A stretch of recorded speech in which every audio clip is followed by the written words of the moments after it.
Hey guys, thanks so much for tuning in. My name is Dr. Bobby. I am a board certified anesthesiologist, and on this channel, we talk about all things education, motivation, and personal finance delivered to you in a pretty easily understandable sort of fashion. In today's video, we're going to continue talking about all things personal finance. And I'm keenly aware that we are a lot more alike than we are different. Now, I know we all are concerned about our finances. That is a tie that binds us all together. We all want to be better stewards over our finances, and we all want to spend less and we want to make more money. We want to save more money.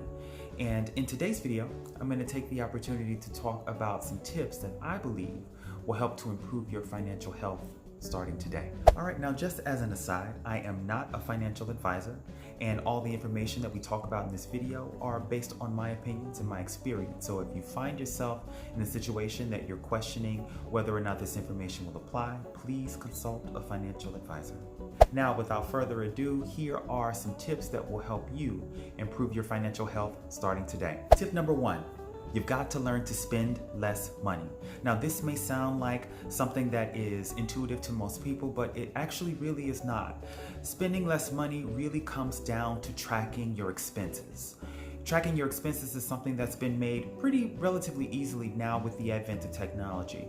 There are many programs that allow for you to be able to hook your credit cards and debit cards and personal bank accounts in order to track your expenses such that you're able to see exactly what you're spending your money on, because what is not measured cannot be managed. Now, personally, I use a program called Mint.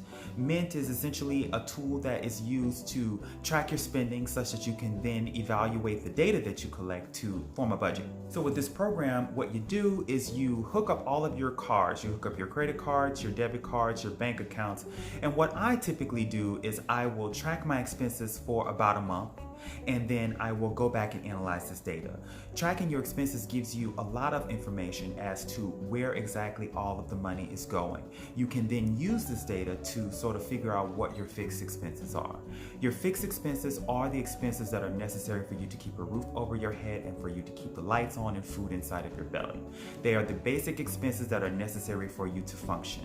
Based on that information, you'll be able to see where all your extra money is going, and you'll be able to start to create a budget and then slash expenses such that you'll be able to save more money. Tip number two is you've got to save more money. And that too sounds pretty intuitive, but it is not something that many people put into practice. Saving requires discipline. It is the discipline to understand that you have to delay your gratification at some time, especially if you have a goal. Saving's also important because you need to have an emergency fund. What is an emergency fund?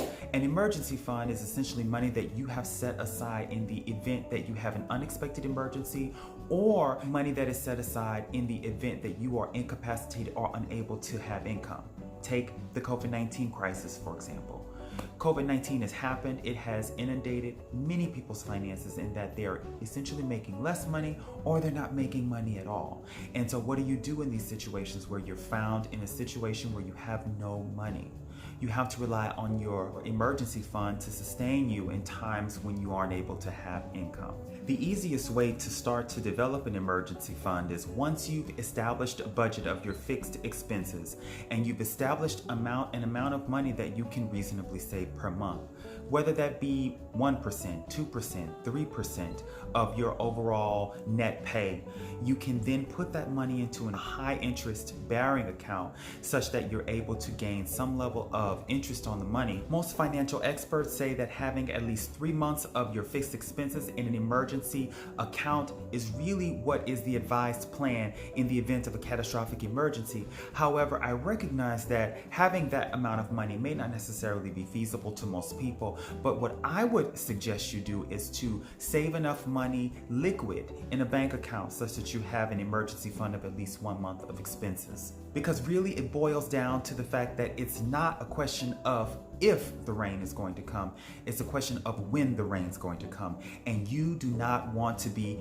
caught out without a raincoat. And number three is investing your money. It's not enough for you to save your money into a bank account.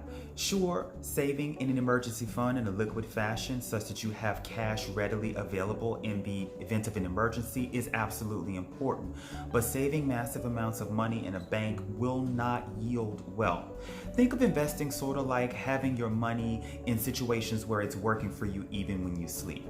There are multiple ways in which you can invest your money, but you need to become educated in regards to the different and most common classes of investing your money prior to doing so. These investment vehicles include the stock market, which is comprised of stocks, mutual funds, bonds, and also things like real estate, as well as high yield savings accounts. I say if you're just starting out in terms of trying to find a higher means of being able to save your money, I would start with a high yield savings account. Most of the high yield savings accounts now are giving on average about 1.3 to 1.5% as an interest rate on your money, as opposed to putting it in a credit union or a regular bank where you're getting something like 0.07% on your money. Each one of these investment vehicles requires a certain amount of education in order to be effective as a means for you to be able to invest your money and to get the returns that you're expecting to get. So I would implore you to take the opportunity to learn about these different types of investments, and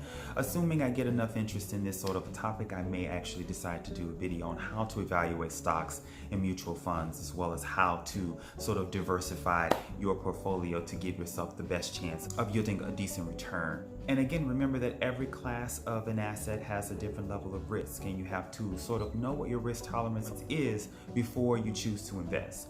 But all of that to say that investing is extremely important for you to build generational wealth and to build more than just the amount of money that you're saving. So investing, probably out of all of the things that we've talked about, is probably one of the more important points to pound home today. Well, listen, I hope you find those 3 tips to improving your financial health to be of use. I can guarantee you that if you put those tips into practice starting today, you will see exponential growth in your finances, and you will see exponential improvement in your financial health today. Listen, we need you to continue to engage with the channel. Please press the like button. Please also subscribe to the channel and share this with anybody you feel like it would help. Otherwise, we'll catch you on the next video. Peace.